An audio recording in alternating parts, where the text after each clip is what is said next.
Hello, boxing fans. Welcome to another episode of World Championship Boxing. And today we are talking about Inoe versus Donaire and a few more fights from this weekend. I'm joined by One Silva. How you doing, man? Hey, good morning, Logan. Good morning, fight fans.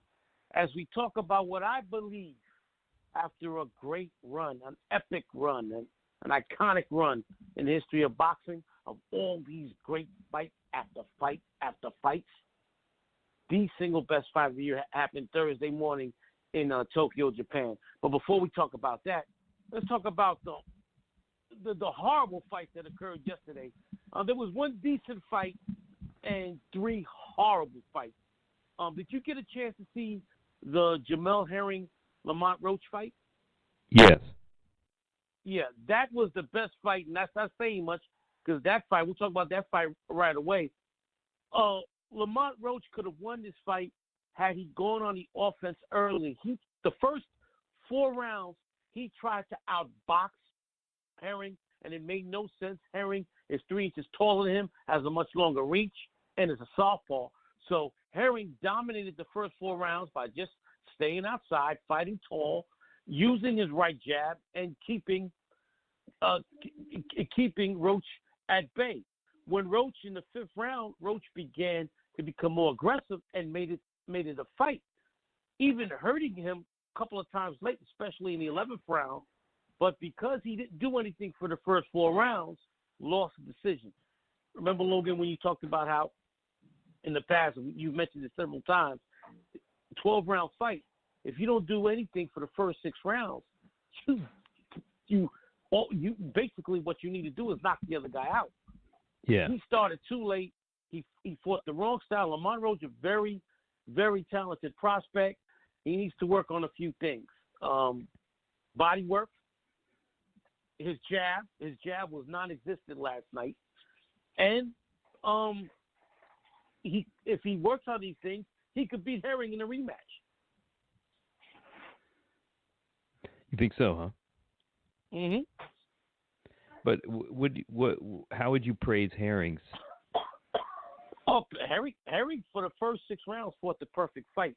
The only problem I had with Herring is that in the middle of the fight, he allowed Roach back in the contest because he stopped using his jab, and he took two or 3 rounds off. And he got hit with unnecessary punishment. At the end of the 11th round, he got rocked.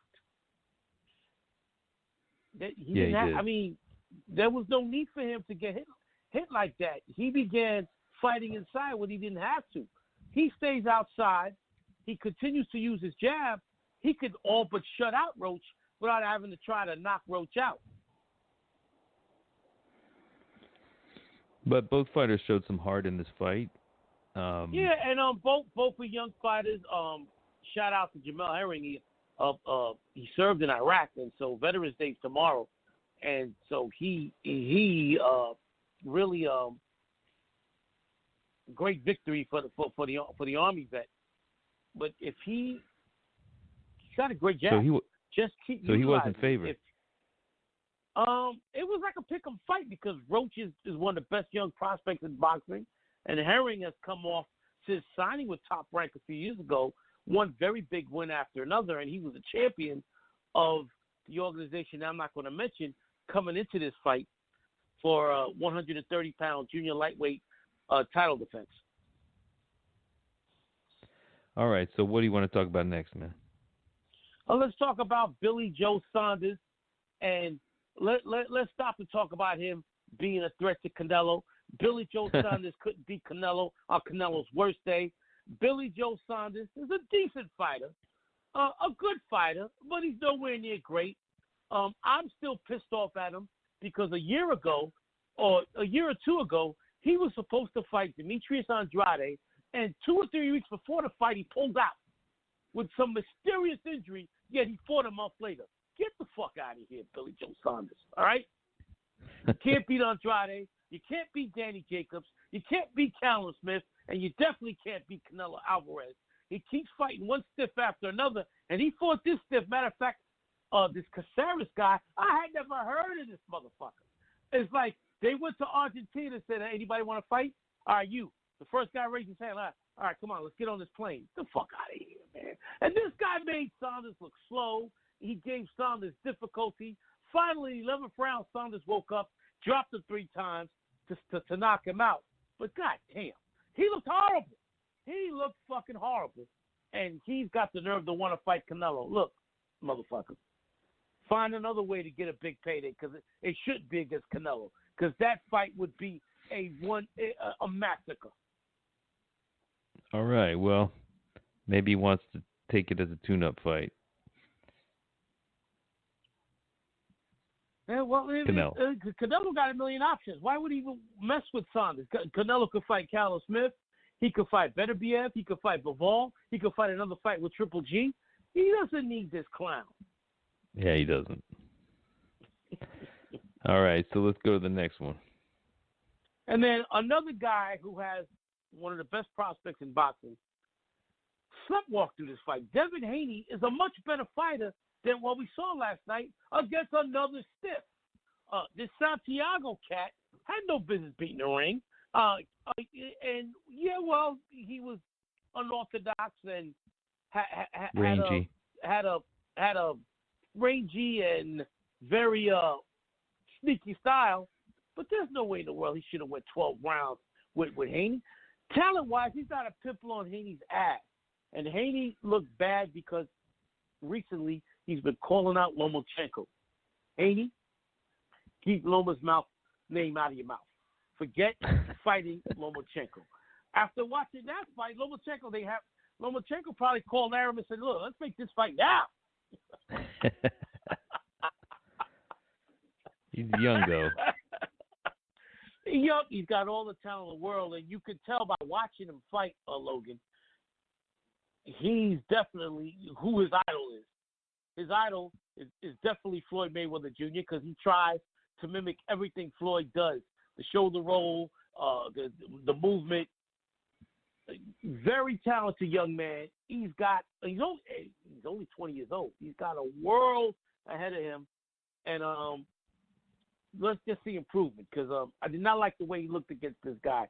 I mean, you could look like that against a stiff like that, but when you step up your competition and you fight a Tevin Farmer or Jamel Herring, and one day he might fight Lomachenko, you're not going to win fighting like that. Yeah, probably not. But they were talking about him fighting somebody else, right? Not Lomachenko, but no, but he's been calling Lomachenko out. Who they were talking about him fighting? Maybe he's a lightweight. Guy that was he's a moving lightweight. up. He's one of those. Matter of fact, and this is why we don't talk about alphabet. That we don't name the alphabet championships anymore. He won this title. The WBC handed him this title after. I fucked up. I didn't mention it. Anyway, let me call these bastards out. The WBC. This is why we don't recognize sexing bodies anymore. The WBC handed Haney this title after naming Lomachenko their franchise champion. Get the fuck out of here, man. Yeah, that was strange. They just gave it to him. The WBC, the WBA, and the WBO, all three of these organizations have multiple champions per division. That doesn't make – you'll have the WBC, they have a diamond champion, a franchise champion, and a champion. The WBA has a regular champion, a super champion, and an interim champion. The fuck? What the hell is going on here? This is why I stopped recognizing these idiots. It doesn't make any sense. The WBO has a regular champion and an interim champion. The IBF is the only sanctioning body that keeps one title, but I got to put them in the same ballpark as these other organizations because out of nowhere, you'll see a guy that no one ever heard of get a title shot. So all four sanctioning bodies, we don't mention anymore, and that's the reason why. Now, forget about sanctioning bodies. We go to the fight that happened in Japan Thursday morning for the World Boxing Super Series and Ring Bantamweight Championship. World Bantamweight Championship. where we see the greatest Japanese fighter of all time, Inoe Monster Inoue, up against the second greatest Filipino fighter of all time, the 37-year-old Nonito Donaire, in what was a tremendous fight. Logan was texting me talking about this was a chess match. The first 3-4 rounds was a chess match, and then the bombs started exploding. What a tremendous fight. This is why this is my fight of the year, because this is the first fight of all the great fights, and we're talking Porter versus Spence, Triple G, Derevchenko. There's been so many great fights this year, those two being two of the best ones. Ruiz, Joshua. This was the first of those fights, Logan, where I watched it 2 more times because of the skill level involved in this fight. And Inoe Monster Inoue, the reason why he won this fight, is because he utilized the two biggest tools in boxing that we always talk about. His jab. He never stopped throwing that jab. That jab, that's the best jab in boxing. That jab was Thomas Hearns, Larry Holmes' life. He kept pumping that jab regardless. Even when he was hurt, he pumped that jab. He never stopped the jab. And of the two fighters, he went to the body. And that left took body position. I don't want to go right away to the end. I want to detail each round, because this was a special fight and what happened.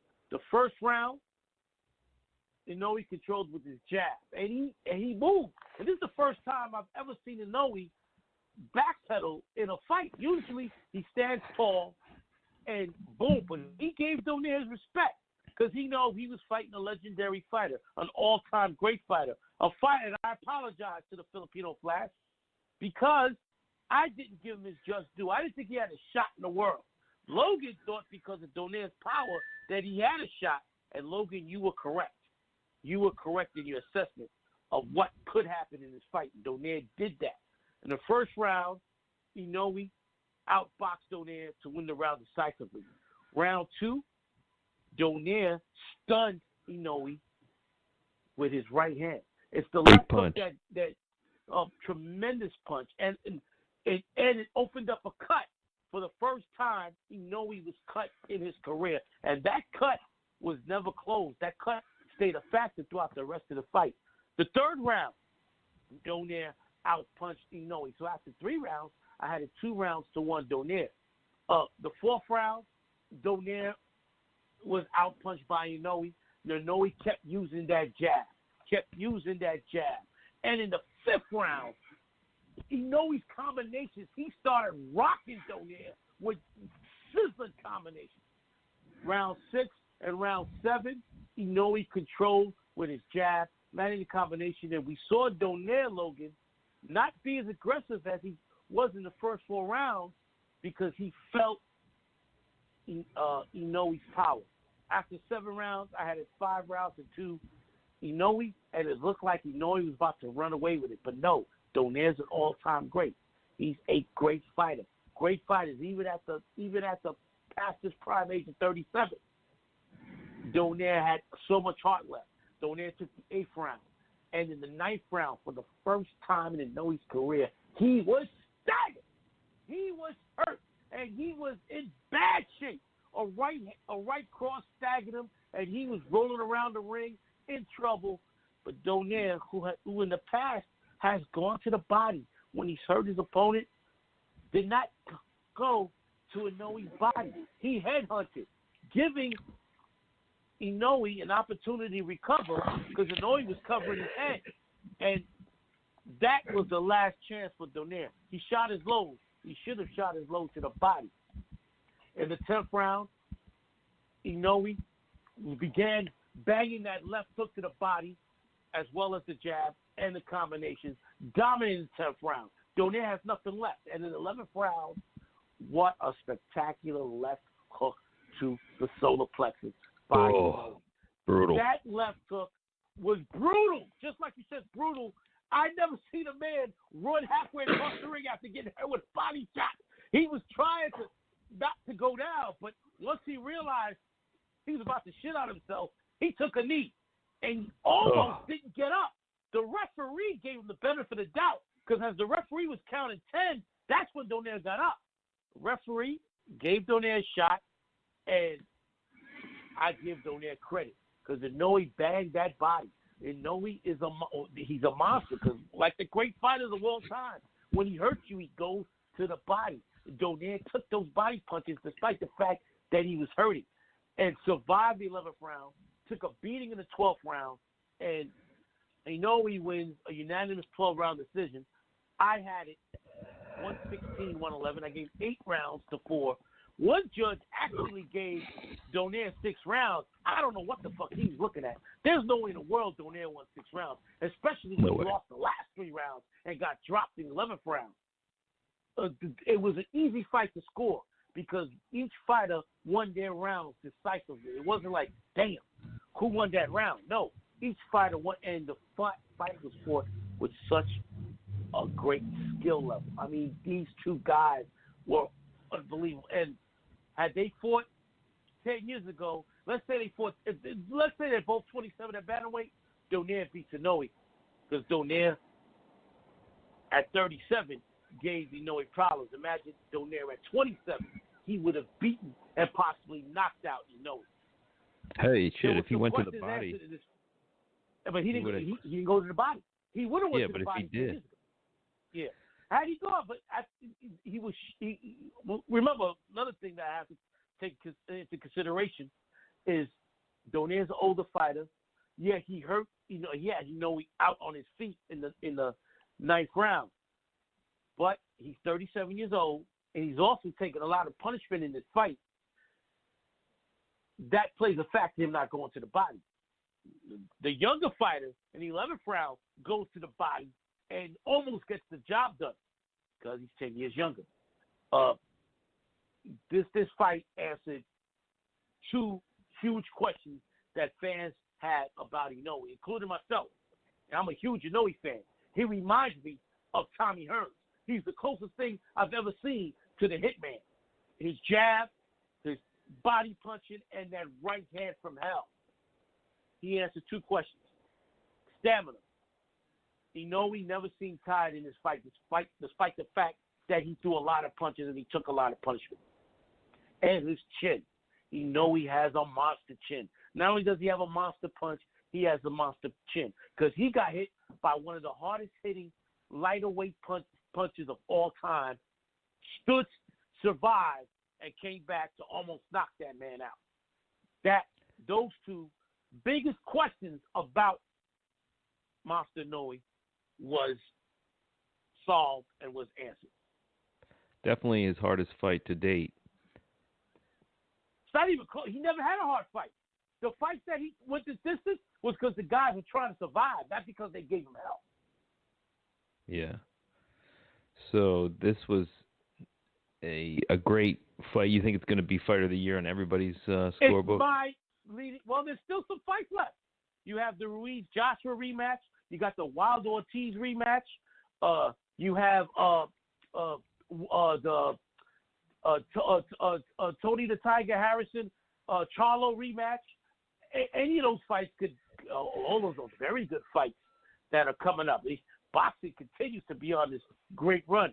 So it's a possibility that one of those fights could outdo this fight. But we've had a lot of great fights in the last 3 months because we've done more recap shows than ever before in the history of this podcast because we've had so many great fights. Matter of fact, Logan, at the end of the year, we're going to do like we did last year, except last year was only 1 episode. This year, there will be a 2-part greatest fights of 2019. There'll be 2 episodes because there have been so many great fights. And, of course, this fight will be one of them. Triple G Derevchenko, Porter Spence. There's so many great fights. Beterbiev versus Voschik. But this fight was at a higher skill level than those fights. Porter did a lot of rushing in and was being unorthodox, while Spence was the highly skilled fighter in that fight. Derevchenko Triple G was just a war. Them two dudes just stood in the middle of the ring and beat the hell out of each other. Yeah. This fight was so. And Beterbiev Voshik was moving, using his jab, and Beterbiev was just walking through him like, motherfucker, I'm going to just beat your body and then almost kill you. All right? Ruiz gets up from getting knocked out and then just beats the shit out of Joshua as Joshua fights 5 rounds with a concussion. This fight here was highly skilled. You saw Donaire with his punching power and trying to walk down Inoe. Inoe boxing. And another thing I was asked in this fight, it was reminiscent of the Thomas Hearns Sugar Ray Leonard first fight, because everybody into that fight was thinking Hearns was this big puncher. But no, Naoya Inoue, like Thomas Hearns, is a boxer who can punch. He boxes first, and then if he hits you and you go down, you're out. Then he goes and tries to kill you, but he boxes first. And that jab will always keep him in a fight, even if he gets hurt like he did against Donaire. A sensational fight. It was a chess match, like you said, for the first 6 rounds, and then for the second half of the fight, it was whose heart is bigger, whose chin is sturdier.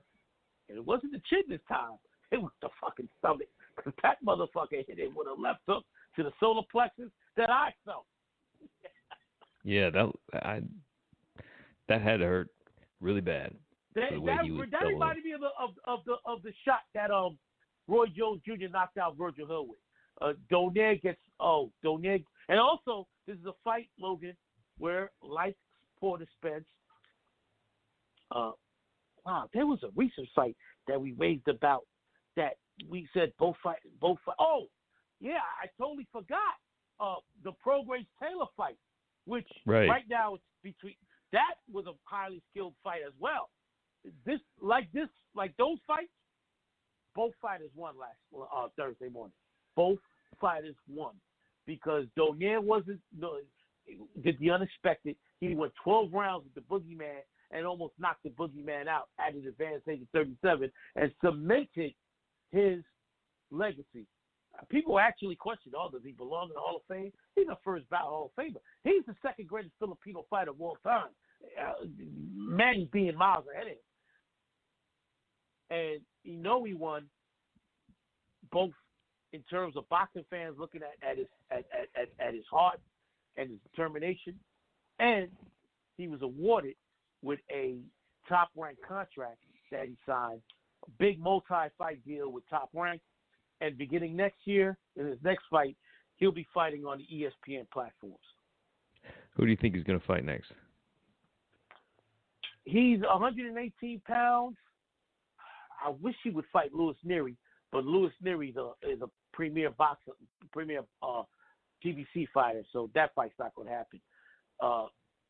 The guy who just beat his brother on the undercard, Ubali, a bantamweight champion with an alphabet title, but he's not the champion because the only champion, the real champion, is the ring champion. Inoue. Inoe's brother was beaten by Ubali, and Ubali's a slick boxer. Has no chance against Donaire because a slick boxer is not going to beat Donaire because a slick boxer is not going to get past that jab. I mean, Inoue. He's not. Ubali will not be able to beat Inoue because of that jab. But I would like to see him fight Ubali to gain revenge to avenge his brother's defeat at 118, and then he could move up to 122, where you got a guy named Emmanuel Navarrete who's even taller than Inoue, and that would be a great fight because he's another fighter that fights tall, a southpaw with a good jab, and that would be an interesting fight. So and you want Donaire to just retire? There's nothing left for him to prove. There's nothing. He's not going to beat. He's not beating Inoue. That was his best shot at beating Inoue. He did. If they had a rematch, it would be worse. And Donaire took a lot of punishment in this fight. He's 37 years old. He's made a lot of money in his career. Doesn't have any bad habits. Retire. become a trainer or something. But don't fight again. There's nothing left for him to prove. All he'll be is eventually a stepping stone for young fighters between 118 and 126. So weren't you concerned, though, that Inoue took too much punishment and that he has some holes in his game? Oh, well, you know what? No one's perfect. No one's perfect. But one thing he has that will keep that will cover up his holes is that jab and power in both hands. He's got that. That's going to override and will continue to override any of his flaws. His defense is not that great, but a great offense offsets a lack of defense. And that saying, he did make Donaire miss a lot in this fight. Yeah, he did. But he got hit. He got hit some hard shots. Yeah. But he got hit, and he got hit by an all-time great who's one of the biggest punches in the history of that division. Definitely. Who's had a resurgence late in his career here, but you're saying hang it up while you're ahead. Yeah, I mean, right now, off of his performance, if Joshua loses to Ruiz, then Donaire will be my pick as comeback fighter of the year because no one expected this type of showing in this tournament by Donaire. Right. Even in a losing effort, he gave it his all, and people are praising him from here to there, and he deserves it. And if he was only a few years younger, he could have stopped Inoue. Definitely. All right, let's go to the next. You have another fight you want to talk about, right? That's it. I saved the best for last. There's nothing else to talk about because I'm not even going to you don't want to talk about that the bullshit, two Russians. All right? Fuck that motherfucker, Pulev. And there was a guy that fought last night with your name. Fuck him. Okay. Fuck that fuck out of here. Motherfuckers are actually tagging me on my Twitter timeline about that shit. I didn't respond to any of those motherfuckers. The fuck out of here. All right. Well, that's still a record in terms of this show about the fight recaps we've done. So I guess we're finally ready. We still got a few more to go. We got Wilder Ortiz 2. We got Ruiz Joshua 2. We got to think about what we're probably going to have to do two in December. We're probably going to have to do 2 shows a week the last 3 weeks of the year because there are boxing cards up until New Year's Eve. Boxing is on a tremendous run right now. And yeah, it's unbelievable. It's not going to maintain because the zone, they got to be going out of business within the next year or two. They got to be bleeding. Top Rank won't be. ESPN's app is the number one sports app in terms of the subscribers. I believe they're over 4 million now, which blows ESPN away Plus. WWE, UFC, Fight Pass. It blows all the motherfuckers away. Well, UFC has basically abandoned their own platform and gone to ESPN Plus. So that's right. They're showing boxing on UFC Fight Pass now, and Dana White's got the nerve to try and become a boxing promoter. He's going to bleed money, right? Because that's all like the best De La fighters Hoya. in the world. What happened? That's like De La Hoya trying to be an MMA promoter. It's like, why do it? It doesn't make sense. All the best fighters in the world are either with Top Rank, Matchroom, Golden Boy, or Premier. There's not a single elite fighter that's a free agent, which I have a big problem with, Logan. This is the time where a guy could become a free agent and make so much money. Unless, like Canelo, they open up the bank book and give you a blank check, then that's a different story. But if I was that's what I loved about Floyd. He was basically a free agent for most of his career until he got in bed with Al Heyman and basically Premier was based on him. But if I was Deontay Wilder, if I was Canelo, well, no, Canelo got a boatload of money, so I'm not going to count him. But if I was Triple G, if I was Donaire, if I was Monster Inoue, I would have signed with Top Rank. I would have said, okay, from now on, the biggest bidder gets my fight. Why sign in with somebody? It doesn't make sense to me, unless it's Canelo Alvarez and they open up the vault. And same thing with Anthony Joshua. They opened up the vault, gave all that money, and the Zone and Matchroom are on pins and needles. Because if Joshua gets knocked out next month, they still got to pay him, but his fights won't mean shit on the Zone. Right. So who's going to? I mean, isn't Julio Cesar Salad going to fight soon? Oh yes, great. Yes, I wanted to talk about that. You reminded me. Yes, Julio Cesar Salad Jr. And by the way, shout out to his father. I just wrote an article that we publish soon on him. It will be published on our boy Garrett's Fight Game Media website. That'll be coming up soon. But Julio what's that Cesar website Salad, again? Give the Fight Game Blog or Fight Game Media. Either one, you get same website. Well, where I have a lot of my articles there. The only boxing related articles I've written are on that website. Julio Cesar Salad Jr. has signed to fight Danny Jacobs December 20th, and look at this. He must be broke for money because he's fighting a guy that's going to kill him. A, and B. He failed the PED test, and the fight is still going on. I know. It's weird. Daniel, look, he could shoot up.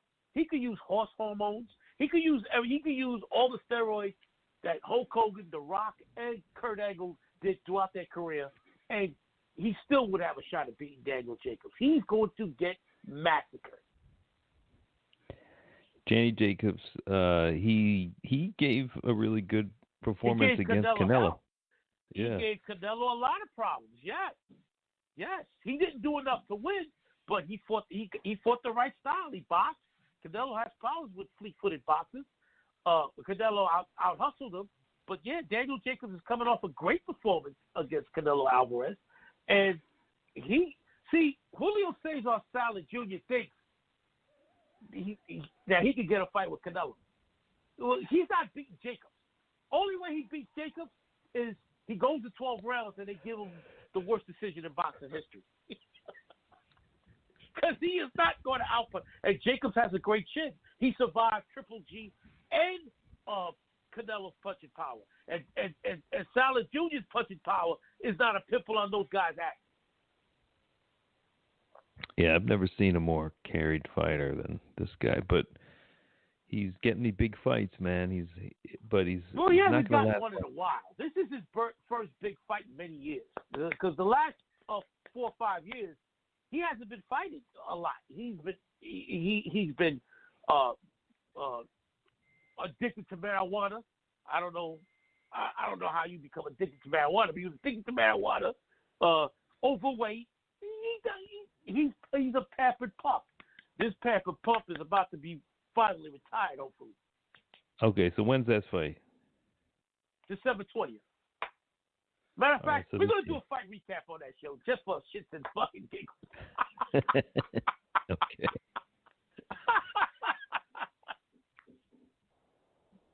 Yeah, so he'll have some big fights after this fight. This is just and Daniel Jacobs is in his prime. He's going to destroy Salad Jr. Cool. All right, man. So I guess we can wrap this one up. And on our movie show, we will be talking about the Breaking Bad spin-off movie, El Camino.